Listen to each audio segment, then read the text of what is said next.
Hi, my name is Dr. Brian Babcock, and I'm going to be your instructor for this semester. And I wanted to go over my expectations for discussion groups as it's a little bit different than you might have encountered in the past. Now, I feel that discussion groups are the one way that we have for students to engage with one another, share ideas, and dig deeper into content. It's like in a classroom where you can actually raise your hand, ask a question, and we can discuss it as a class. Now, often discussion groups can also just turn into rote assignments where you dump an assignment, make a couple of comments, and move on. And that's really not what I'm looking for, and my grading will reflect that. So for our goals, I want to create an open dialogue exploring difficult or challenging theological topics. And I want to engage in meaningful discussion. And then finally, I want to encourage class members to get to know each other at a deeper level as you're going to be going forward class after class after class together. This is a chance that you can actually develop personal relationships.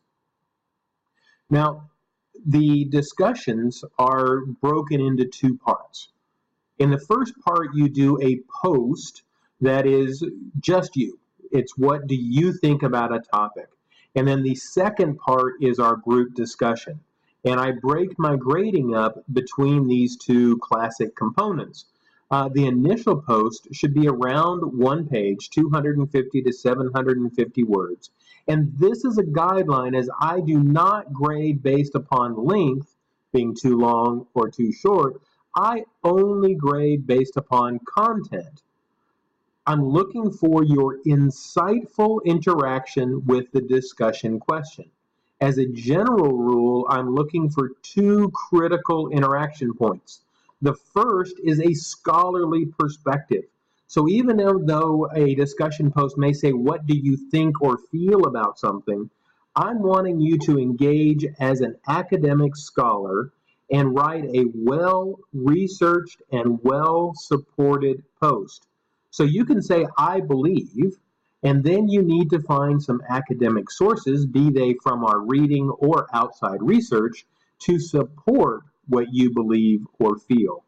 Secondly, I want personal reflection, and that's not supported. That is, I feel and it makes me feel, or I might use this in ministry, or what this means to me. So I want to know what you think and feel about a question. Your personal reflection. If you master these 2 points, you will have a compelling post with enough information for other students to provide engagement. Now, there are several points within that I look for. One is writing quality. I want to know whether you're using proper spelling or grammar.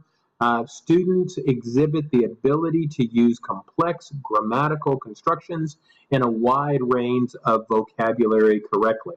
So, how did you write your post? Next, timeliness and initiative. Student completes the required postings on time.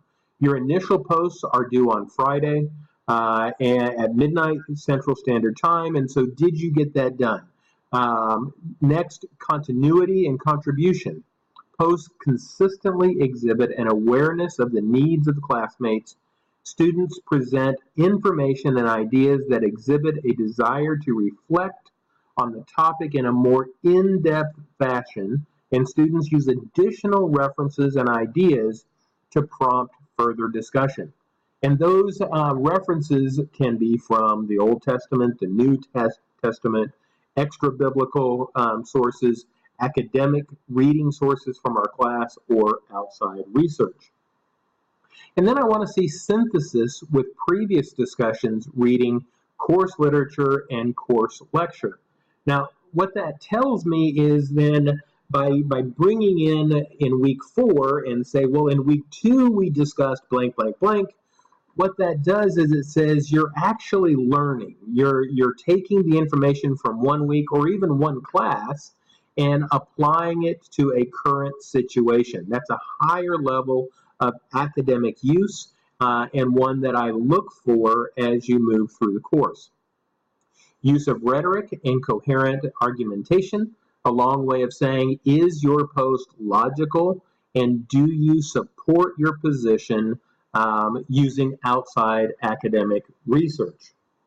And then finally, exhibition of communicative virtues, that the idea that posts provide an even critique of various positions.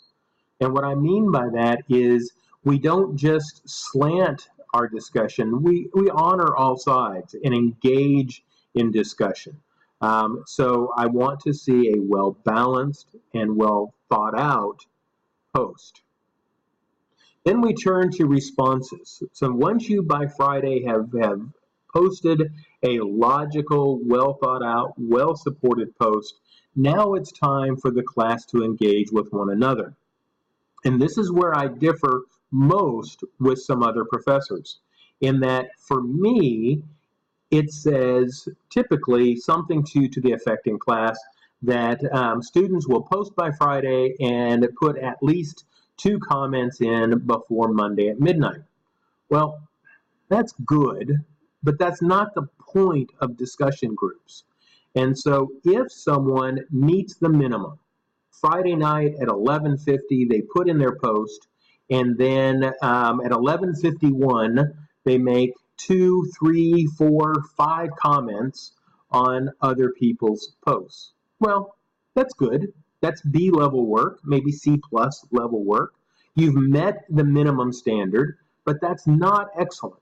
And so from my perspective, if you do a post and then make comments on other people's blogs, but do not engage in discussion, then you're going to end up with an 82 on the assignment, maybe an 80, could be a 78 on the assignment, because you've met the minimum, but you clearly have not met the intent of the assignment. So you're going to meet what is called good, not excellent, but good.